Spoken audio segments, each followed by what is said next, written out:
Ayun. Ayun, na-try kong ma-loose dalawa. Na-loose ko na yung dalawa. So, mayroon itong 6 ata or 5. 5 screws. So, ganun pala. Para nakuha ko na yung technique. May na-loose na akong dalawa. So, itatry ko pa yung iba. And ang hirap ng iba, na-loosen up ko na yung dalawa. Ayoko namang i-force kasi baka ma-loose thread. Ma-loose thread siya. Pero, nagawa ko nung i-loosen up yung dalawa.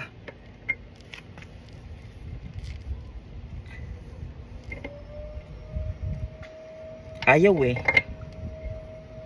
Hindi rin siya nag-fit masyado.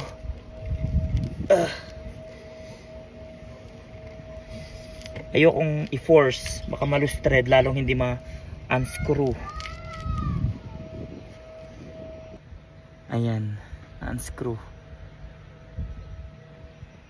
Ayan, dalawa na yung na-unscrew ko.